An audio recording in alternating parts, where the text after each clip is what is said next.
Welcome to Grieving Insomaniacs. I am your host, Christy Haberman. I am glad you're here. Thanks for being a part of our community. A few disclaimers before we get started. I am a licensed therapist. However, this podcast is not to be considered mental health therapy or counseling. It is for entertainment purposes only and is not associated with my counseling practice, Christy Haberman Counseling Services. Thanks for showing up. Welcome to Grieving Insomniacs, episode 21. It's me and Kai recording this afternoon on it. It's raining here in South Dakota today. She's sleeping pretty hard in the back of me, so if you hear some snoring, that's her again. For whatever reason, she loves sitting in here and listening to the podcast. So I want to thank everyone that's been listening to my podcast. I really appreciate each and every one of you. So a little about myself, in case this is the first time you're listening. My name is Christy Haberman. I am a licensed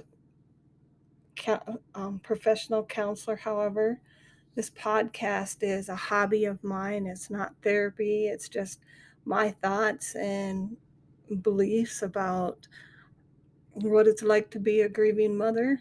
I'm in kind of a unique position because I'm a grieving mother and a counselor. So I'm able to see both sides of that and how ineffective sometimes counseling is for grief. But I think the most critical task I've taken on is educating the public and keeping it real about grief. And if you knew me in real life, you would know that I'm often considered blunt, direct, and I keep it real about everything. So today I'm tackling the idea of mediumship.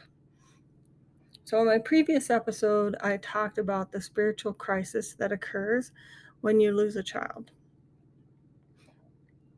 We all consider losing our children as the unnatural order of things. And I think when that happens, no matter what your spiritual background is, it creates a crisis in faith.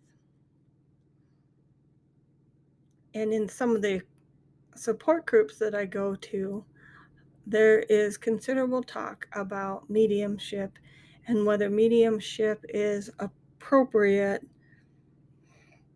based off of people's different beliefs. So I will have to say that almost immediately for me, I was interested in talking to a medium. But I, however, took it one step farther and decided that I wanted to talk to Christopher myself. So I actually studied and worked with people on how to be a medium. There was a point at one time that I was doing mediumship readings, psychic readings, and tarot card readings. But that's a secret. It was a hobby of mine. It's not something that I would have disclosed in my professional life, but this is not a professional podcast, so I can disclose that here. And so what I did is I started meditating, and then I started studying with people that are natural born mediums. So there are people, I believe, and have met that have been able to talk to spirits since they were little kids. And it's one of the things that religion in particular has really frowned upon. And for some people that come from those backgrounds, it's going to be a struggle to determine whether or not this is something they want to do. So I'm just going to discuss some of the things that I've learned along the way about mediumship and how to tell whether, because there's a lot of frauds out there. So you kind of need to know how to navigate finding one that's good for you. And then there are some drawbacks to this also. So as I said, it was within the first year. Well, no, Okay, so if I'm honest, it was in the first few months. And I used to listen to Blog Talk Radio. I actually had my first radio show in 2015 on Blog Talk Radio. I just didn't have the courage to put myself out there. So I only did a few episodes, and I was trying to do it with a co-host because I thought that I needed that kind of support in order to get it done, but I ended up not going any farther with that. But I went to a medium almost immediately after Christopher died. And that was my first experience. And it wasn't a bad experience. Some of the things that she told me, I'm trying to think back to what it was. The one that I remember the most is she spoke about Christopher's father, his biological father, actually, not his adopted father or his stepfather. So that in itself made me believe that there was something real about that. But anyway, in a nutshell, what she told us was that he didn't cope very well with his death and that he was in a hospital on the other side getting used to the fact that he died. Now, that was very difficult to hear. And that's part of when you make the decision to talk to a medium, you have to be prepared to hear what they have to say, because it's not all going to be rainbows and roses. There might be things that are difficult for you to hear. And so that brings me to the next step. So then I joined this group on Facebook that was practicing how to develop their psychic abilities. And I was especially interested in mediumship. The first thing that they talked about is meditating. So meditating quiets your mind and then makes it more able to connect even with the spiritual side of yourself or connecting with your inner self. You have to quiet the mind. That means no TV, no music, just quieting the mind. I also journaled a lot in the very beginning. And then there's this process called discernment. So what discernment means is that you have to use your critical thinking skills to determine if the information you're being provided is accurate. So as an example, it's called cold reading. And so someone that's doing a cold reading will say, so your mom's name began with a C.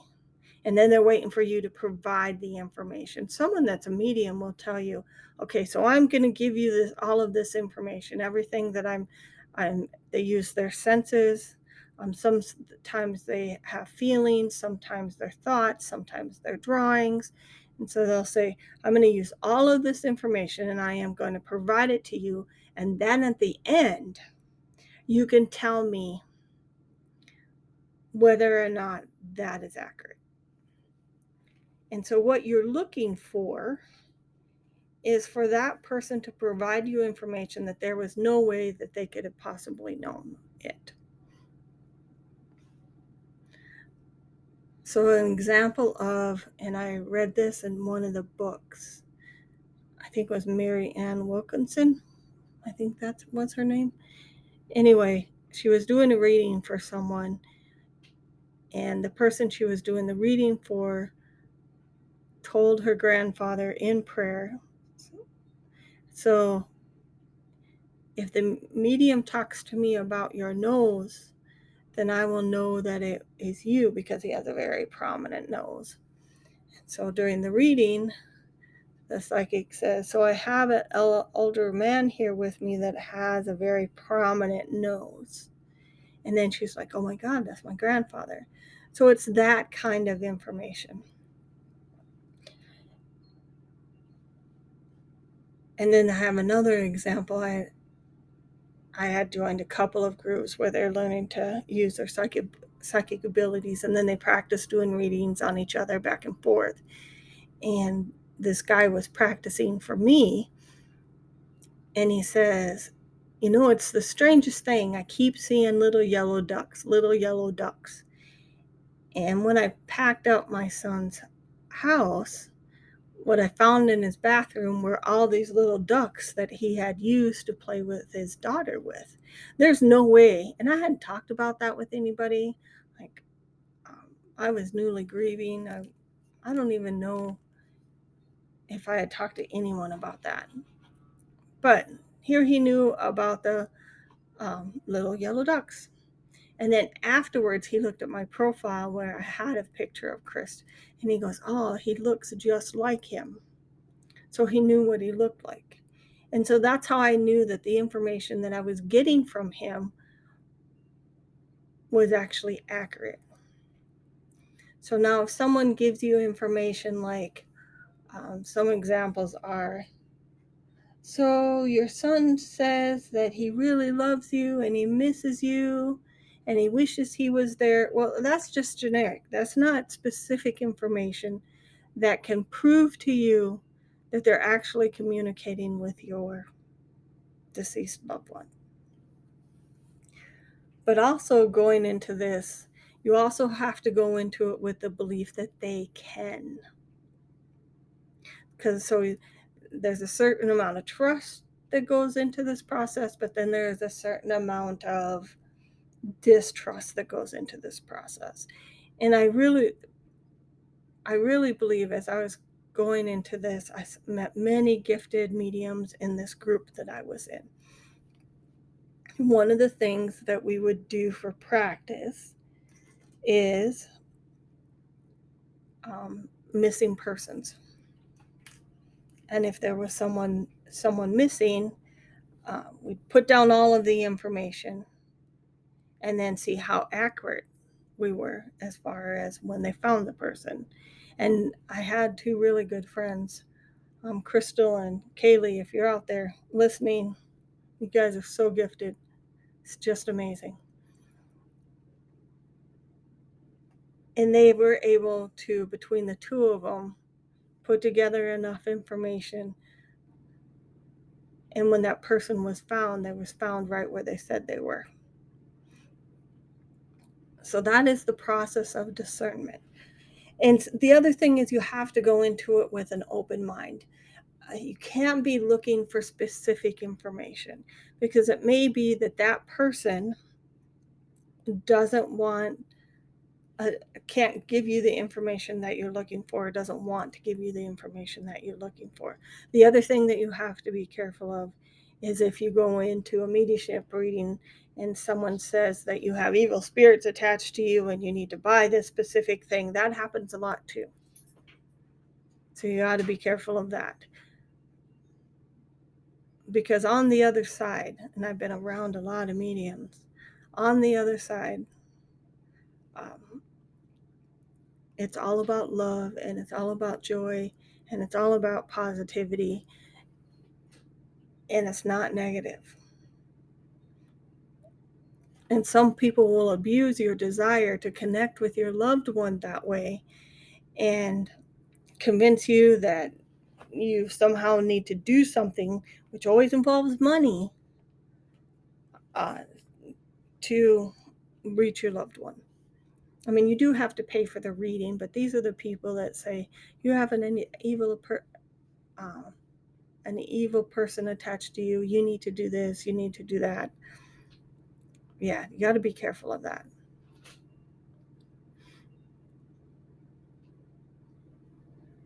So the other aspect of this is the best way to pick a medium is by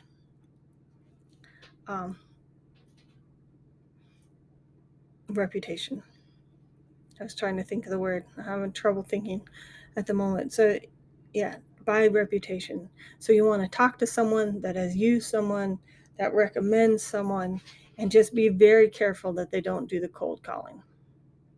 You want them to provide you specific information and then only you and your deceased loved one would know. Like my son and the rubber ducks.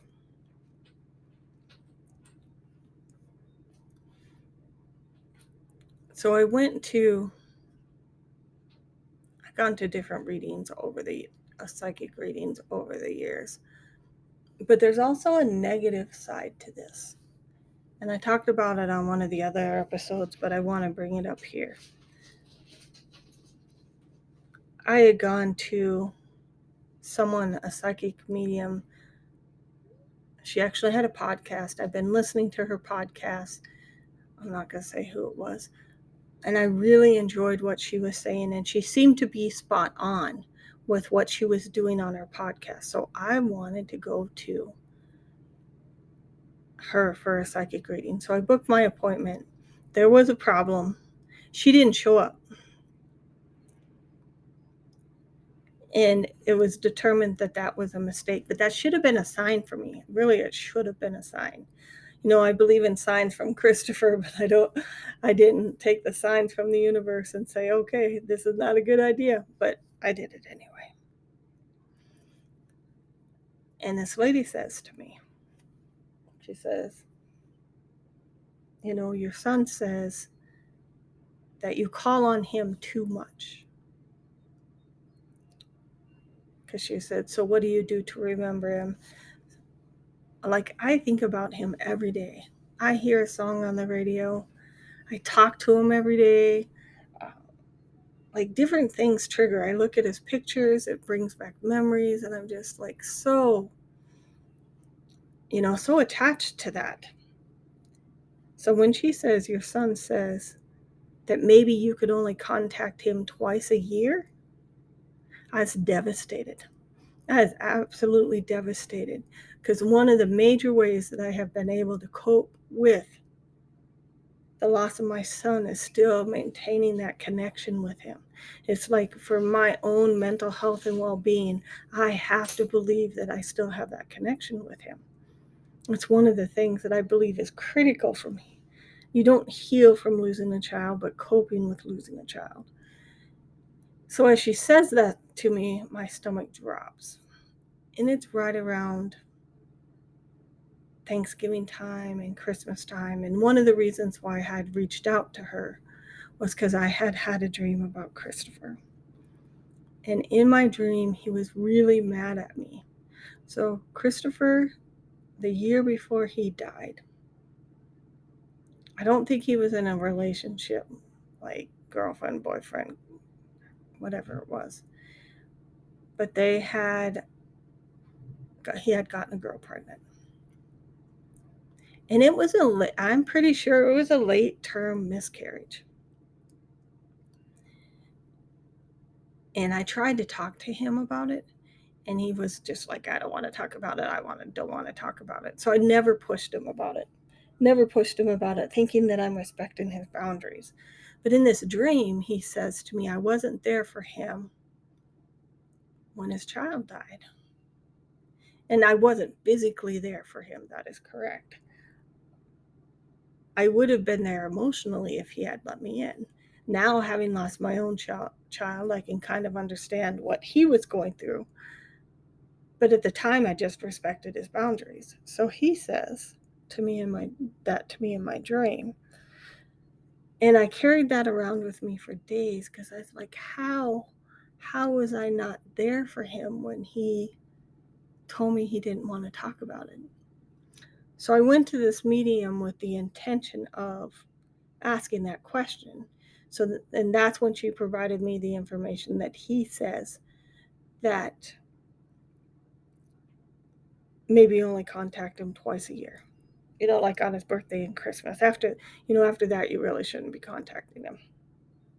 Now, that was devastating for me. Absolutely devastating.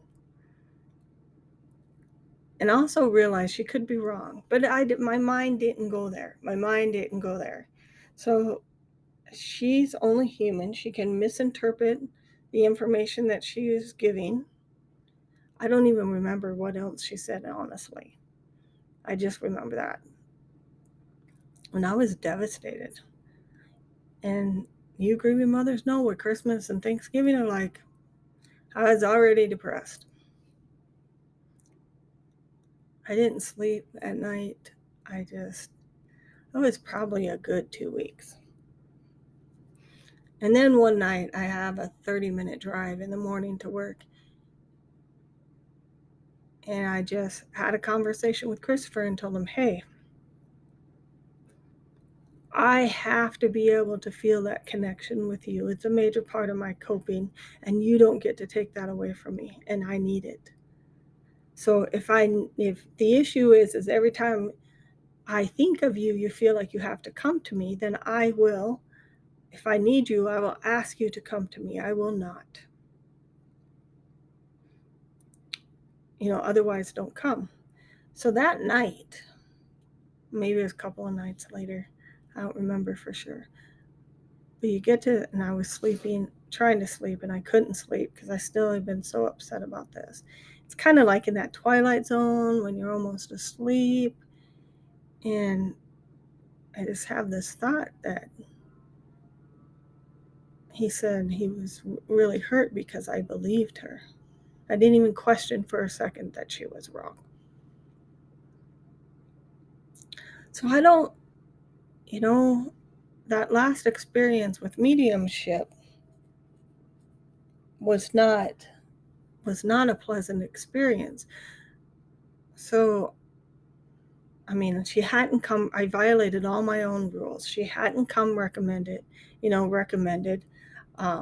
I wasn't in a good place emotionally. I probably shouldn't have gone to a psychic medium after that bad dream because I was looking for specific information. It was just a very, very difficult experience. And the other now that I think about it as I'm talking about this, the other thing that psychic medium says is that Christopher kept telling her, I don't have to do this to connect with him, that I didn't have to do this to connect with him. And so he's probably true. And I just, kind of upset myself for nothing. So you have to be so, so careful if you go this route. I would almost recommend trying to connect with your deceased loved ones on your own. And how you do that is when you're meditating, if you get information, you have to accept it as true. So I was going into my bedroom once, and Christopher's face popped right up in my eyesight. There's no way that can happen in real life, but I saw it. It's like I saw it in my brain, and he's there, and he's laughing, and he's joking. If that happens to you, or you feel a touch on your arm, or when you're thinking of them, or the lights flicker when you're thinking of them, you need to trust that those things are your deceased loved ones. That's how this relationship develops. So in your own way, you can be your own medium. The other thing you can do is, it's called automatic writing. Try to meditate and just write. It's a matter of paying attention to your inner self. Right around, I don't know if it was Christmas or if it was his birthday, I don't remember. But I remember I was cooking, and I was kind of in a half meditative state, kind of not really there. I don't know how to explain it. And it had to have been Christmas because I heard Christopher say, Merry Christmas. And they knew that he had been there. So this summer after Christopher's birthday, I did not follow my own advice. I went to another medium, but this was someone that I had gone to before. Some of the information I could have gotten myself. But the one thing that she did tell me, and this all goes back to discernment again, is that she said that Christopher liked to stand in the corner of our house by the by the lamp. And she also mentioned my dog, Kai. Kai stares at that corner and just freaks me out sometimes. And she's staring at something really intently. And she watches that corner.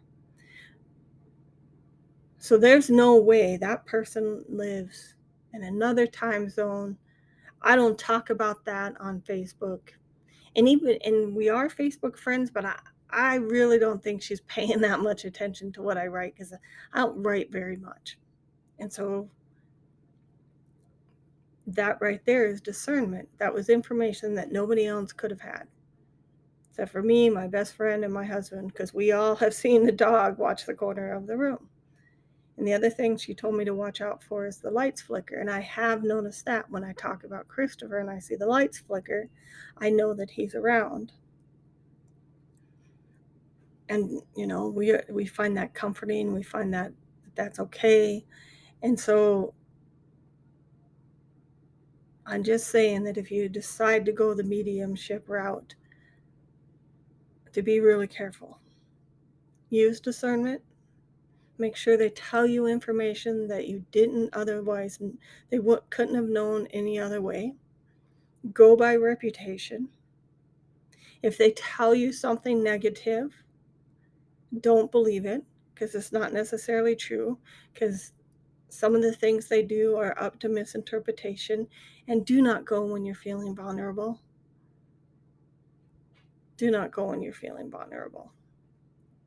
And go in with an open mind. It can be an absolutely rewarding experience. But it's not something that I would do on a regular basis, like every month or so. Like, for those kind of connections, meditate, journal, and attempt to communicate with your deceased loved one yourself, and then believe the information that's presented to you. And you will be surprised, because we all have the capability of connecting with the other side. And then if you have some strong religious beliefs against it, you'll have to work through that. Decide if going against your religion is worth it for the emotional anguish it would cause you. Because some people have some really strong beliefs about that. So I hope this information about mediumship has been helpful.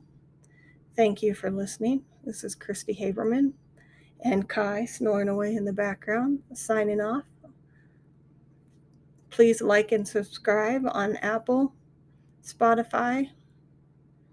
Reach out to me on Instagram. I am on Facebook. I look forward to hearing from you. Thank you. Thank you for listening.